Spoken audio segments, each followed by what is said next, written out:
ഈ video delete ആക്കണോ നോക്കിയാളാണ്. പിന്നെ വേറെ പെണ്ണിനോട് പറഞ്ഞിട്ടുള്ളത്, പിന്നെ be careful with your words, കർമ്മ ഈസ് എ ബൂമറാങ്.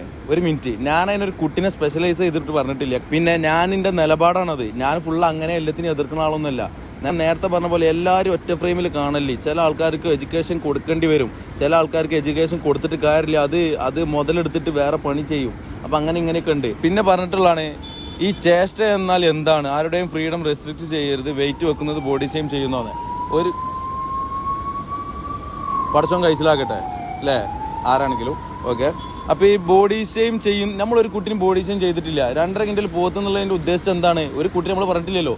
ഈ കുട്ടികൾ ഇപ്പോൾ ചെറുതായി വരുമ്പോഴത്തിനും എന്താണ്, അല്ല വലുതായി വരുമ്പോഴത്തിനും നല്ല സൈസ് വെച്ച് വരികയാണ്. അപ്പോൾ വീട്ടുകാർക്കുള്ള വേവലാതിയാണ് പറഞ്ഞത്, അതിൻ്റെ ഉള്ളതാണ്. അത് അങ്ങനെയാണ് ചിന്തിക്കേണ്ടത്. പിന്നെ ഒരു പെൺകുട്ടി അതായത് റെസ്പെക്ട് ചെയ്തിട്ട് പറയണം. ഒരു താത്ത എനിക്ക് മെസ്സേജ് അയച്ചിട്ടുള്ള എന്താ വെച്ചാൽ, 2 കുട്ടികളുണ്ട്, ഇന്ന 18-ാം വയസ്സിൽ കല്യാണം കഴിച്ച്, അതുകൊണ്ടുള്ള പ്രശ്നമൊന്നും. അതൊന്ന് വീട്ടിലെ സാഹചര്യം അങ്ങനെ ആയിരുന്നു.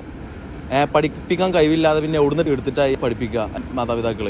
പിന്നെ വേറെ കാര്യം, പിന്നെ അതിൻ്റെ ബയോയിൽ കൊടുത്തിട്ടുള്ളൊരു കാര്യമാണ്, if you are grateful I will surely increase you എന്ന്. അതിൻ്റെ നിറവിലുള്ള അറബി പദം എന്താ വെച്ചാൽ ലൈൻ ഷക്കർത്തും ലസീദന്നക്കും മസർത്തും, അങ്ങനെ എന്തോ. അപ്പോൾ അതിൻ്റെ അർത്ഥം എന്താ വെച്ചാൽ, നമ്മൾ നന്ദിയുള്ളവനായി കഴിഞ്ഞാൽ പഠിച്ചോ എന്തായാലും നമ്മളെ ഉഷാറാക്കുന്നതാണ്. അതിൻ്റെ അർത്ഥം അങ്ങനെയാണ്. ഫുള്ള് കറക്റ്റ് പദമല്ല അതിൻ്റെ. അപ്പോൾ അങ്ങനെയാണെങ്കിൽ പഠിച്ചോന് ഇങ്ങനെ ജീവിക്കണം നിങ്ങൾ കണ്ടിട്ട് രസിച്ചുകൂടെ, നല്ല രീതിക്ക് ആക്കിക്കൂടെ. ഇന്നലെ ഇപ്പോൾ ഒരാൾ പറഞ്ഞ പോലെ, എൻ്റെ വർത്താനം കേട്ട് കഴിഞ്ഞാൽ നല്ല എല്ലാ ഇപ്പോൾ പെണ്ണെട്ടി കുട്ടികളുടെ പോലെയാണല്ലോ എന്ന്. അതിന് അങ്ങനെ ആവണമെന്നില്ല. ഓരോരുത്തരുടെ ജീവിതം കണ്ടാലും മതി എത്രത്തോളം ഇതങ്ങനെയാണ് ഇങ്ങനെയാണ് എന്ന്. അപ്പോൾ അടുത്ത വീഡിയോയിൽ നമ്മൾ ഇതിനൊക്കെയുള്ള ഉത്തരമായിട്ട് വരും, നിങ്ങളുടെ ചോദ്യത്തിനുള്ള ഉത്തരമായിട്ട്. ഓക്കെ, അപ്പോൾ അത്ര തന്നെ.